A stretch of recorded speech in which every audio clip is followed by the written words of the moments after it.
ഞാൻ ഇവിടെ ഒരു തവണയല്ല എത്രയോ തവണ പറഞ്ഞതാണ്, ഈ ലോകത്തിൽ ഏറ്റവും നാണമില്ലാത്തൊരു പാർട്ടി, അതിൻ്റെ ഒരു ഗോൾഡ് മെഡൽ ആർക്കെങ്കിലും ഒരു കോമ്പറ്റീഷൻ ഇല്ലാണ്ട് ഒരു ഡിസർവിങ് ആണെങ്കിൽ അത് കോൺഗ്രസ് പാർട്ടിയാണ്.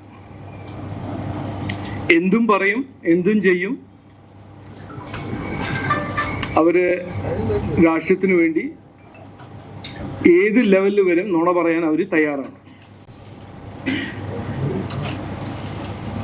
3 കാര്യങ്ങളെ കുറിച്ച് ഞാൻ ഇന്ന് ഉദാഹരണമായിട്ട് മുമ്പോട്ട് വയ്ക്കാൻ ആഗ്രഹിക്കുന്നു. അതിനു മുമ്പ് കോൺഗ്രസ് പാർട്ടി പണ്ട് കാലത്ത് ഒരു നാഷണൽ പാർട്ടിയായിരുന്നു, ഏറ്റവും പഴയ പാർട്ടിയായിരുന്നു. സർദാർ വല്ലഭായ് പട്ടേൽ, ലാൽ ബഹാദൂർ ശാസ്ത്രി, കരുണാകരൻജി, ഉമ്മൻചാണ്ടി ഇവരെല്ലാം ഈ പാർട്ടിയുടെ ഭാഗമായിരുന്നു. പക്ഷെ രാഹുൽ ഗാന്ധി വന്ന ശേഷം ആ പാർട്ടിയിൽ ഒരു കാഴ്ചപ്പാടുമില്ല.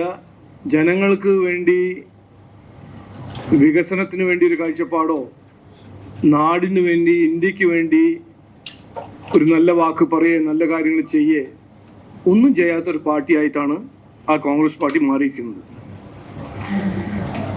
ഈ ഇലക്ഷനിൽ ഞങ്ങൾ ആദ്യം മുതൽ ഒരു പോസിറ്റീവ് ക്യാമ്പയിൻ നടത്തുന്നു. നാടിനെ കുറിച്ചും, നാടിൻ്റെ ഭാവിനെ കുറിച്ചും, നാട്ടുകാരുടെ ഭാവിനെ കുറിച്ചും ഒരു വികസിത കേരളം ചർച്ച ചെയ്യാൻ ഞങ്ങളുടെ കാഴ്ചപ്പാട് മുമ്പോട്ട് വയ്ക്കുന്നു. പക്ഷേ കഴിഞ്ഞ എത്രയോ മാസം നിങ്ങൾ കോൺഗ്രസ് പാർട്ടിൻ്റെ ക്യാമ്പയിന് പരിശോധിച്ചാൽ അവര് ഒന്നും നാടിന് വേണ്ടിയോ, നാട്ടിൻ്റെ ജനങ്ങൾക്ക് വേണ്ടി, നാട്ടുകാരുടെ ജീവിതത്തിൽ വേണ്ടി ഒരു വ്യത്യാസം കൊണ്ടുവരാനോ, ഒരു വികസനം കൊണ്ടുവരാനോ, ഒരു പുതിയ ഐഡിയയോ ഒന്നും മുമ്പോട്ട് വയ്ക്കുന്നില്ല. പക്ഷേ ചെയ്യുന്നത് എല്ലാ ദിവസം അല്ലെങ്കിൽ എല്ലാ ഒരു റെഗുലർ ഇന്റർവെൽസിൽ ഓരോരോ നുണകൾ മുമ്പോട്ട് വയ്ക്കുക. ആ നുണേൻ്റെ ഒരു ഉദാഹരണം ഞാൻ ആദ്യമായിട്ട് പറഞ്ഞു. അവരുടെ ഗ്യാരണ്ടീസ്. ഈ ഗ്യാരണ്ടി ഇന്ദിരാഗാന്ധിന്റെ പേരിലാണ് അവർ ഗ്യാരണ്ടി മുമ്പോട്ട് വയ്ക്കുന്നത്. ഇന്ദിരാഗാന്ധി ഒരു മുതിർന്ന നേതാവായിരുന്നു, ഇന്ത്യൻ്റെ നല്ല ലീഡറായിരുന്നു. പക്ഷെ ഇവര് വ്യാജ ഗ്യാരണ്ടീന്റെ പേര് കൊടുത്തിരിക്കുന്നത് ഇന്ദിരാ ഗ്യാരണ്ടി. അതെന്തുകൊണ്ടാണ് വ്യാജ ഗ്യാരണ്ടി? ഒരു 3 ദിവസം മുമ്പേ നമ്മുടെ കിഷൻ റെഡ്ഡിജി, നമ്മുടെ തെലങ്കാനയുടെ മുതിർന്ന BJP ലീഡറാണ്, ഇതേ ഗ്യാരണ്ടി മുമ്പോട്ട് വെച്ചിട്ടാണ് തെലങ്കാനയിൽ കോൺഗ്രസ് ജനങ്ങളുടെ ഒരു മാൻഡേറ്റ് ലഭിച്ചതും അവർക്ക് നേടിയതും. അവിടെ എന്താണ് ഈ ഗ്യാരണ്ടി പ്രഖ്യാപിച്ച് വോട്ട് നേടിയ കോൺഗ്രസ് പാർട്ടിന്റെ പെർഫോമൻസ് എന്താണ്, എന്ത് ചെയ്തു, എന്ത് ചെയ്തിട്ടില്ല എന്ന് ഞാൻ ഇന്നൊന്ന് അവതരിപ്പിക്കാൻ ആഗ്രഹിക്കുന്നു. കർഷകർക്ക് 15,000 രൂപ പെർ ഏക്കർ ആയിരുന്നു അവരുടെ വാഗ്ദാനം. 75 ലക്ഷം കർഷകർക്ക് ഇത് അവര് വാഗ്ദാനം കൊടുത്തതായിരുന്നു. എത്രയോ ക്രോപ്പിംഗ് സീസൺ കഴിഞ്ഞിട്ടും ഇന്നും ആർക്കും ഒന്നും കിട്ടിയിട്ടില്ല. ഒന്ന്. രണ്ടാമത്തെ വാഗ്ദാനം 10 ക്രോപ്സ് മിനിമം സപ്പോർട്ട് പ്രൈസ് കൊടുക്കും, 500 രൂപ ബോണസ് പെർ ക്വിന്റൽ നെല്ലിന് കൊടുക്കും എന്നൊരു രണ്ടാമത്തെ വാഗ്ദാനമായിരുന്നു കോൺഗ്രസ് പാർട്ടി തെലങ്കാനയിൽ ഇലക്ഷൻ കൊടുത്തത്. അതും ഇന്ന് നടപ്പിലാക്കിയിട്ടില്ല ഇന്ന് വരെ. കർഷക ലോൺ വേവർ മൂന്നാമത്തെ വാഗ്ദാനം. 40 ലക്ഷം കർഷകർക്ക് ഈ ഒരു ലോൺ വേവർ തരും എന്നാണ് കോൺഗ്രസ് കൊടുത്ത വാഗ്ദാനം. അതും ഇന്ന് ചെയ്തിട്ടില്ല. സർക്കാർ പറയുന്നു ഞങ്ങളുടെ അടുത്ത് കാശില്ല. ഏത് സർക്കാർ? കോൺഗ്രസ് സർക്കാർ. സ്ത്രീകൾക്ക് 2,500 രൂപ പെർ മന്ത് എല്ലാ മാസവും, 10 ഗ്രാം സ്വർണവും, 1 ലക്ഷം financial assistance for BPL families. 1 കോടി മഹിളകൾക്ക് ഇതൊരു വാഗ്ദാനമായിരുന്നു. ഒരു ഒറ്റ മഹിളയ്ക്ക് അത് കിട്ടിയിട്ടില്ല. സ്റ്റുഡൻസ് 5 ലക്ഷം അസിസ്റ്റൻസ് കിട്ടും, 2 ലക്ഷം ഗവൺമെന്റ് ജോബ് കിട്ടും, ആദ്യത്തെ കൊല്ലത്തിൽ കിട്ടും എന്ന് വാഗ്ദാനം കൊടുത്ത കോൺഗ്രസ് പാർട്ടി ഒരു നയാ പൈസയും ഒരു ചുക്കും ഒരു തൊഴിലും കൊടുത്തിട്ടില്ല. സീനിയർ സിറ്റിസൻസും വിഡോസ് അവർക്ക് കൊടുത്ത വാഗ്ദാനമായിരുന്നു 2000 രൂപ പെൻഷൻ 2000 നിന്ന് 4000 ആക്കും. ഡിസബിലിറ്റീസ് ഉള്ള സാധാരണക്കാർക്ക് ഒരു 6000 രൂപയുടെ പെൻഷൻസ്. ഇന്നും അത് ആർക്കും കിട്ടുന്നില്ല.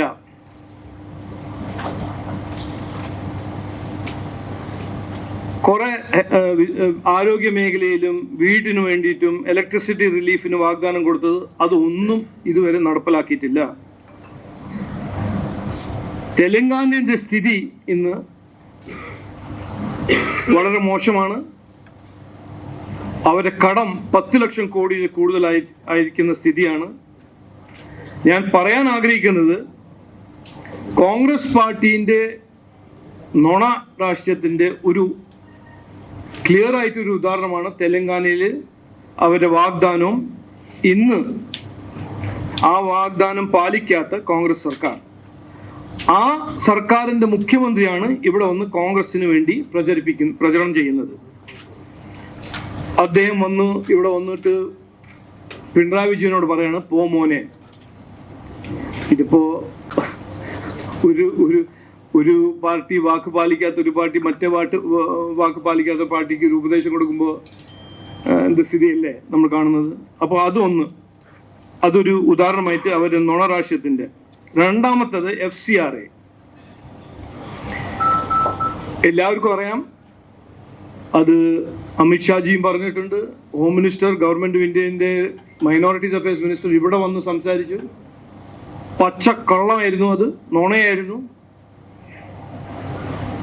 ഒരു സമുദായത്തിനെ പേടിപ്പിക്കാനും ഒരു സമുദായത്തിന്റെ മനസ്സിൽ ഒരു ആശങ്ക ഉണ്ടാക്കാൻ ഒരു പ്രചരണം നടത്തിയ കാര്യമായിരുന്നു. FCRA ബിൽ ആന്റി ക്രിസ്ത്യൻ ആണെന്ന് പറഞ്ഞു നടക്കുന്ന കോൺഗ്രസ് പാർട്ടി അതിനെയും പൊളിച്ചു. മൂന്നാമത്തെ ഒരു നുണ, ഇത് ഉദാഹരണം ഞാൻ പറയാണ്, ഡീൽ. ഇന്നത്തെ ന്യൂസ് പേപ്പർ നോക്കുമ്പോൾ ഡീലിനെ കുറിച്ച് സംസാരിക്കുന്നത് കോൺഗ്രസിന്റെ സ്റ്റാർ ക്യാമ്പയിനറായ DK ശിവകുമാറാണ്. അതിനൊപ്പം മറ്റൊരു land grabbing Karnataka leader Mallikarjun Kharge. ഇവരാണ് ഇവിടെ കേരളത്തിൽ വന്ന് ഡീലിന്റെ ഉപദേശം തരുന്നത്. അപ്പൊ അതിന് ബാക്ക്ഗ്രൗണ്ട് ഒന്ന് മനസ്സിലാക്കണം. BJPന്റെ പ്രചരണത്തിന്റെ ഭാഗമായി നരേന്ദ്രമോദിജി വരുന്നു, അമിത്ഷാജി വരുന്നു, നിർമ്മല സീതാരാമൻ വരുന്നു, നഡ്ഡാജി വരുന്നു. കോൺഗ്രസ് കൊണ്ടുവരുന്നത് DK ശിവകുമാർ, ഖർഗെ, രേവന്ത് റെഡ്ഡി. ഇനിയിപ്പോ അതിനെ കുറിച്ച് ഞാൻ ഒന്നും പറയുന്നില്ല, നിങ്ങൾ തന്നെ അതിന്റെ മാത്തമാറ്റിക്സ് കാൽക്കുലേറ്റ് ചെയ്തോളൂ. ഈ ഡീലിനെ കുറിച്ച് അവർ നന്നായി പ്രചരണം ചെയ്യാൻ ഒരു ശ്രമം നടത്തുമ്പോൾ ഈ ഡീലിന്റെ പിന്നിൽ എന്താണ്, ആരാണ് ഇവിടെ ശരിക്കും ഡീൽ ചെയ്യുന്നത്, അത് ഞാനിന്ന് കൃത്യമായി ഒരിക്കൽ കൂടി പറയാൻ ആഗ്രഹിക്കുന്നു. തെളിവുണ്ട്, ഇതിലൊരു ഡൗട്ടും ഒരു സംശയവും ഇല്ലാത്ത കാര്യങ്ങളാണ് ഞാൻ പറഞ്ഞത്. CPM കോൺഗ്രസ് തമ്മിൽ ഡീൽ ഉണ്ടോ? ഇല്ലേ? ഉണ്ട്. 27 സംസ്ഥാനത്തിലും 8 യൂണിയൻ ടെറിട്ടറീസ് ഡീലുണ്ട്. പുതുച്ചേരിയിലും തമിഴ്നാട്ടിലും ഇപ്പോൾ നടക്കുന്ന ഇലക്ഷൻ തെരഞ്ഞെടുപ്പിൽ ഒരുമിച്ച് മത്സരിക്കുന്നത് CPM കോൺഗ്രസ് ആണ്. അപ്പൊ അവിടെ ഒരു ഡീലുണ്ട്. കോൺഗ്രസും ജമാഅത്തെ ഇസ്ലാമി തമ്മിൽ ഡീലില്ലേ? ഡീലുണ്ട്. ഈ കോൺഗ്രസ് CPMന്റെ ഡീലിനെ കുറിച്ച് മറ്റൊരു തെളിവ്, 10 കൊല്ലം പ്രതിപക്ഷ പാർട്ടിയായ കോൺഗ്രസ് പാർട്ടി 10 കൊല്ലം CPMന്റെ എതിരെ എന്തെങ്കിലും ചെയ്തോ പറഞ്ഞോ? ശബരിമല കൊള്ള, ശബരിമല 2018 ദ്രോഹം, വിദ്യാഭ്യാസ മേഖല അതിന്റെ വീഴ്ച, ആരോഗ്യ മേഖലയിൽ വീഴ്ച, ഇവിടെ നടന്ന അഴിമതി, അതിനെ കുറച്ച് 10 കൊല്ലം കോൺഗ്രസ് പാർട്ടി മൗനം പാലിച്ചില്ലേ? അപ്പൊ അതിന്റെ ഡീലിന്റെ ഒരു തെളിവല്ലേ? അപ്പൊ CPM കോൺഗ്രസ് തമ്മിലൊരു ഡീൽ ഉണ്ട്, അതിൽ ആർക്കും ഒരു സംശയമില്ല, അതൊരു ഡീൽ ഉണ്ട്. ആ ഡീലിന്റെ പേരാണ് ഇന്ത്യ അലയൻസ്. കോൺഗ്രസും ജമാഅത്ത് തമ്മിൽ ഡീൽ ഉണ്ടെന്ന് കോൺഗ്രസ് തന്നെ സമ്മതിക്കുന്നു. പിന്നെ ചോദിക്കേണ്ടത്, കോൺഗ്രസ് മുസ്ലിം ലീഗ് തമ്മിൽ എന്താണ് ഡീൽ? അത് ചോദിക്കേണ്ട ഒരു ചോദ്യമാണ്. ഞങ്ങൾക്ക് കിട്ടിയ ഇൻഫർമേഷൻ പ്രകാരം കോൺഗ്രസിനെ റിമോട്ട് കൺട്രോൾ ചെയ്യുന്ന ഇന്ത്യൻ യൂണിയൻ മുസ്ലിം ലീഗ് അവരുടെ ആവശ്യം, അവരുടെ ഡിമാൻഡ് എന്ന് പറഞ്ഞാൽ, ഇന്ന് അല്ലെങ്കിൽ നാളെ, നാളെ അല്ലെങ്കിൽ മറ്റന്നാളെ ഏതെങ്കിലും കാലത്ത് ഒരു കോൺഗ്രസ് സർക്കാർ ഇവിടെ വന്നാൽ, UDF സർക്കാർ വന്നാൽ, മുസ്ലിം ലീഗിന് ഡെപ്യൂട്ടി ചീഫ് മിനിസ്റ്റർ ഉണ്ടാവും. അത് അവരുടെ ഒരു കണ്ടീഷനാണ്. 6 മന്ത്രിമാരായിരിക്കും ഇന്ത്യൻ യൂണിയൻ മുസ്ലിം ലീഗിന്റെ. അത് അവരുടെ കണ്ടീഷനാണ്. അങ്ങനത്തെ ഒരു ഡീൽ നടന്നിട്ടുണ്ടോ? അവർ തീരുമാനിച്ചിട്ടുണ്ടോ? അത് സമ്മതിച്ചിട്ടുണ്ടോ? ഇതാണ് ചോദിക്കേണ്ടത്.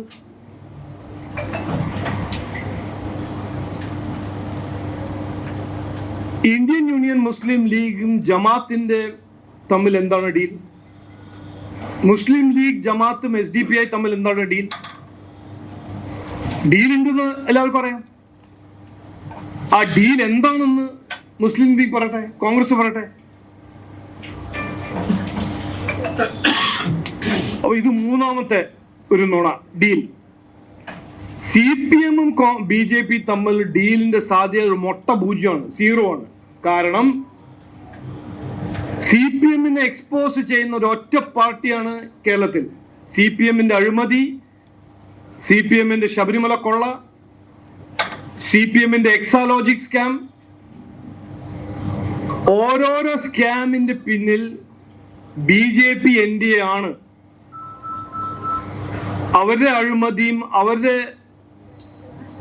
ദുർഭരണവും അവരുടെ കുറ്റകരമായ അനാസ്ഥയും അവരെ തോൽപ്പിക്കുന്നത് BJP ആണ്. കോർപ്പറേഷൻ അവരെ തോൽപ്പിച്ചിട്ടാണ് BJP ജയിച്ചത്. അപ്പോൾ ഈ നുണ പ്രചരിപ്പിച്ച്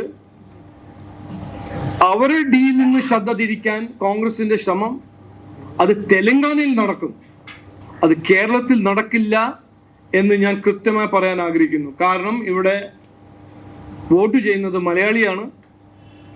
തെലങ്കാനയിൽ നടക്കുന്ന തന്ത്രവും തെലങ്കാനയിൽ വിഡ്ഢിയാക്കുന്ന രാഷ്ട്രീയവും ഇവിടെ നടക്കില്ല, അത് ഞങ്ങൾ നടക്കാൻ സമ്മതിക്കില്ല എന്ന് ഞങ്ങൾ പറയാൻ ആഗ്രഹിക്കുന്നു. പിന്നെ നാലാമത്തെ ഒരു നുണന്റെ ഒരു ഉദാഹരണം, രാഹുൽ ഗാന്ധി ഈ നുണയുടെ ഡിപ്പാർട്ട്മെന്റിൽ ഒരു PhD പോസ്റ്റ് ഡോക്ടറൽ മാസ്റ്ററാണ്, അതിൽ ആർക്കും സംശയമില്ല. പക്ഷെ ഇന്നലെ ആസാം ചീഫ് മിനിസ്റ്ററിന്റെ എതിരെ കോൺഗ്രസ് പാർട്ടി AICC ഹെഡ്ക്വാർട്ടേഴ്സിൽ നടന്ന പ്രസ് വാർത്ത, ഇതെല്ലാം മാധ്യമ സുഹൃത്തൊന്ന് പഠിച്ച് മനസ്സിലാക്കണം. ഡെഫമേഷൻ എന്ന് പറഞ്ഞ ഒരു കാര്യമുണ്ട്, കറക്റ്റ്, അത് പൊളിറ്റിക്കൽ പാർട്ടീസ് ചെയ്യുന്ന കാര്യമാണ്. ഞങ്ങൾ ചെയ്യില്ല, പക്ഷെ അവർ ചെയ്യുന്ന കാര്യം. ബട്ട് ഒരു ഡോക്യുമെന്റിനെ ഫോൾസിഫൈ ചെയ്ത് ആരുടെ ഒരു പാസ്പോർട്ടില് ഒരു മുഖ്യമന്ത്രിന്റെ വൈഫിന്റെ ഫോട്ടോ വെച്ച് ജനങ്ങളെ വിഡ്ഢിയാക്കുന്നത്, ഇതൊരു സീരിയസ് ഇഷ്യൂ ആണ്.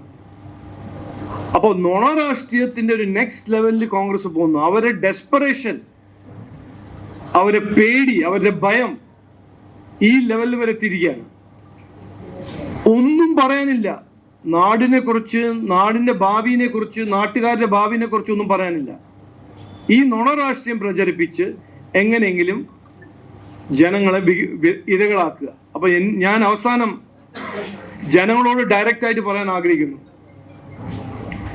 കോൺഗ്രസ് പാർട്ടിന്റെ രാഷ്ട്രീയം എല്ലാവരും കണ്ട് മനസ്സിലാക്കി സഹിച്ചതാണ്.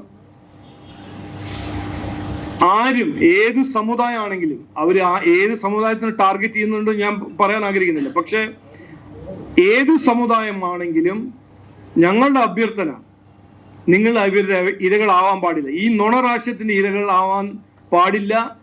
നിങ്ങൾ സമ്മതിക്കരുത്. സത്യം ജയിക്കണം. ഈ നുണ രാഷ്ട്രീയത്തിന് നമ്മൾ ഈ ഇലക്ഷനിൽ പൊളിക്കണം, വൺസ് ആൻഡ് ഫോർ ഓൾ പൊളിക്കണം എന്നാണ് ഞാൻ പറയാൻ ആഗ്രഹിക്കുന്നത്. MT രമേശ് രണ്ട് വാക്ക് ഇതിൽ ആഡ് ചെയ്യാം. ഈ തെരഞ്ഞെടുപ്പിൽ BJP വിജയിക്കുന്ന മണ്ഡലങ്ങളിൽ CPM-ഉം കോൺഗ്രസും ലീഗും ചേർന്നുകൊണ്ട് ഒരു അവിശുദ്ധ അച്ചുതണ്ട് രൂപീകരിച്ചിരിക്കുകയാണ്.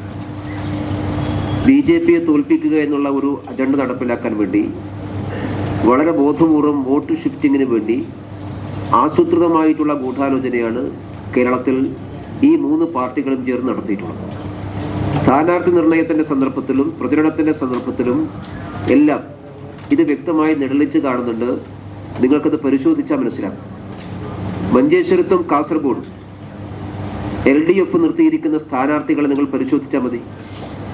മഞ്ചേശ്വരത്ത് ലീഗിനെ സഹായിക്കാൻ അവസാന നിമിഷം CPM സ്ഥാനാർത്ഥിയെ മാറ്റി. ആ മാറ്റിയത് ഏത് ധാരണയുടെയും ഏത് ഡീലിൻ്റെയും അടിസ്ഥാനത്തിലാണ് എന്ന് അവിടുത്തെ UDF സ്ഥാനാർത്ഥി കഴിഞ്ഞ ദിവസം വ്യക്തമാക്കി. മഞ്ചേശ്വരത്തെ UDF സ്ഥാനാർത്ഥി കഴിഞ്ഞ ദിവസം പരസ്യമായിട്ട് പറഞ്ഞത് CPM ഞങ്ങളെ സഹായിക്കും, SDPI ഞങ്ങളെ സഹായിക്കും, അങ്ങനെ ധാരണ ഞങ്ങൾ തമ്മിൽ ഉണ്ടാക്കിയിട്ടുണ്ടെന്ന് അദ്ദേഹം പരസ്യമായി പറഞ്ഞു. കാസർഗോഡ് പരമ്പരാഗതമായിട്ട് INL-ന്റെ മുതിർന്ന നേതാക്കന്മാർ മത്സരിക്കുന്ന ഒരു മണ്ഡലമാണ്. ആ മണ്ഡലത്തിൽ ഇപ്രാവശ്യം തീർത്തും അപ്രസക്തനായ ആർക്കും അറിയാത്ത ഒരു പുതിയൊരു മുഖത്തെ നാമനിർദ്ദേശ പത്രിക കൊടുക്കുന്നതിൻ്റെ അവസാന മുഹൂർത്തത്തിൽ LDF അവതരിപ്പിക്കുകയാണ്. കാസർഗോഡ് അങ്ങനെ സ്ഥാനാർത്ഥി നിർത്തിയത് പകൽ പോലെ വ്യക്തമാണ്, ലീഗിനെ സഹായിക്കാനാണ്. അപ്പൊ കാസർഗോഡും മഞ്ചേശ്വരത്തും ലീഗിനെ സഹായിക്കാൻ CPM-ഉം LDF-ഉം തീരുമാനിച്ചത് ഡീലിന്റെ അടിസ്ഥാനത്തിലാണ്. അത് CPM വ്യക്തമാക്കണം. പാലക്കാട് കാലാകാലമായിട്ട് CPM-ന്റെ പൊളിറ്റിക്കൽ കാൻഡിഡേറ്റ് മത്സരിക്കുന്ന ഒരു മണ്ഡലമാണ്.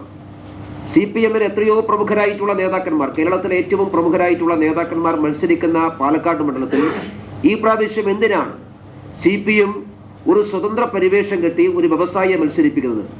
അത് കോൺഗ്രസിന് വേണ്ടി സഹായിക്കാനാണെന്ന് എല്ലാവർക്കും വ്യക്തമാണ്. അപ്പോൾ പാലക്കാട് ഡീല് കോൺഗ്രസും CPM-ഉം തമ്മിലാണ്. തൃശ്ശൂരിൽ CPI എല്ലാ കാലത്തും CPI-യുടെ ഏറ്റവും മുതിർന്ന നേതാക്കന്മാർ മത്സരിക്കുന്ന മണ്ഡലമാണ് തൃശ്ശൂർ. ആ തൃശ്ശൂർ മണ്ഡലത്തിൽ ഈ പ്രാവശ്യം എന്താ ഒരു പൊളിറ്റിക്കൽ കാൻഡിഡേറ്റ് CPI നിർത്താത്തത്? എന്താ LDF നിർത്താത്തത്? അത് ആരെ സഹായിക്കാൻ വേണ്ടിയിട്ടാണ്? അപ്പൊ ഈ മണ്ഡലങ്ങളൊക്കെ BJP-യുടെ വിജയസാധ്യതയുള്ള മണ്ഡലങ്ങളിലെല്ലാം CPM-ഉം ലീഗും പരസ്പരം, CPM-ഉം കോൺഗ്രസും പരസ്പരം സഹായിച്ച് BJP-ക്കെതിരായിട്ടുള്ള ഒരു അച്ചുതണ്ട് രൂപീകരിക്കാൻ വേണ്ടി പരിശ്രമിച്ചതിന്റെ ഉദാഹരണമാണ് ഞാൻ പറഞ്ഞിട്ടുള്ളത്. ചില സീറ്റുകളിൽ ലീഗ് കോൺഗ്രസിനോട് വിലപേശ് വാങ്ങി അവിടെ CPM-നെ സഹായിക്കുകയാണ്.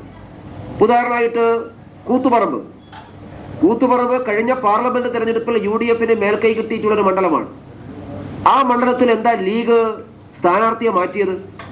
എന്തിനാണ് കൂത്തുപറമ്പിൽ പരിചയമൊന്നുമില്ലാത്ത വയനാട്ടിലെ ഒരു ഹിന്ദു നാമധാരിയെ എന്തിനാണ് കൂത്തുപറമ്പിൽ ലീഗ് സ്ഥാനാർത്ഥിയാക്കി അവതരിപ്പിച്ചത്? കൂത്തുപറമ്പ് സംവരണ മണ്ഡലമൊന്നുമല്ലല്ലോ. അത് ആരെ സഹായിക്കാൻ വേണ്ടിയിട്ടുള്ളതാണ്?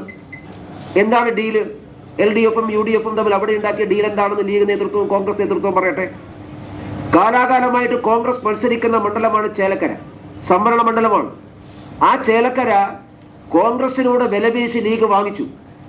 എന്നിട്ട് അവിടെ ആർക്കും അറിയാത്ത, ചേലക്കരക്കാർക്ക് ആർക്കും അറിയാത്ത ഒരു സ്ഥാനാർത്ഥി അവതരിപ്പിക്കുന്നു ലീഗിന്റെ സ്ഥാനാർത്ഥിയായിട്ട്. എന്തിനാണ് ഇങ്ങനെ ഒരു നാടകം? ചേലക്കരയിൽ ആരെ സഹായിക്കാനാണ്? എന്തിനാണ് ലീഗ് കോൺഗ്രസിനോട് വിലപേശി ആ സീറ്റ് മേടിച്ചൊരാളെ മത്സരിപ്പിക്കുന്നത്? അപ്പൊ ഇതെല്ലാം വ്യക്തമാക്കുന്നത് കേരളത്തിൽ കോൺഗ്രസും CPM-ഉം ലീഗും ചേർന്നുകൊണ്ട് ഒരു BJP വിരുദ്ധ അച്ചുതണ്ട് ഉണ്ടാക്കിയിരിക്കുന്നു. BJP-യുടെ വിജയസാധ്യത ഇല്ലാതാക്കാൻ വേണ്ടിയുള്ള ബോധമായ പരിശ്രമമാണ്. ഇത് കേരളത്തിലെ ജനങ്ങൾ തിരിച്ചറിയണം. കേരളത്തിലെ കോൺഗ്രസിനെ ലീഗ് വിഴുങ്ങിയിരിക്കുന്നു എന്നുള്ളതാണ് സത്യം. മുസ്ലിം ലീഗാണ് UDF-ന്റെ ഒന്നാമത്തെ കക്ഷിയായിട്ട് മാറുന്നത്. UDF-ന്റെ ഫസ്റ്റ് പാർട്ട്ണർ കോൺഗ്രസ് ആണോ ലീഗാണോ? തെരഞ്ഞെടുപ്പ് രാഷ്ട്രീയം പരിശോധിക്കുമ്പോൾ നമുക്ക് മനസ്സിലാക്കുന്നത് UDF-ന്റെ ഫസ്റ്റ് പാർട്ണർ കോൺഗ്രസ് അല്ല, ലീഗാണ്. മുസ്ലിം ലീഗിന് വിധേയപ്പെട്ട പാർട്ടിയായിട്ട് കോൺഗ്രസ് മാറുന്നു. മുസ്ലിം ലീഗാണ് ഇവരുമായിട്ട് എല്ലാവരും, ജമാഅത്തെ ഇസ്ലാമി, SDPI പോലെയുള്ള ആളുകൾ, CPM പോലെ ആളുകൾ എല്ലാവരുമായി ഡീൽ ഉണ്ടാക്കുന്നതും മുസ്ലിം ലീഗാണ്. അതുകൊണ്ട് ഈ രാഷ്ട്രീയത്തെ കേരളത്തിലെ ജനങ്ങൾ തിരിച്ചറിയും. BJP വിരുദ്ധ അച്ചുതണ്ടുണ്ടാക്കി വിജയിച്ചു കളയാമെന്നുള്ള വ്യാമോഹം ഉണ്ടാവേണ്ട. അതിനെയും മറികടന്നുകൊണ്ട് ഈ പ്രാവശ്യം കേരളത്തിൽ വിജയിക്കാൻ ആവശ്യമായിട്ടുള്ള പ്രവർത്തനത്തിലാണ് ദേശീയ ജനാധിപത്യ സഖ്യം നേതൃത്വം കൊടുക്കാൻ വേണ്ടി പോകുന്നത്.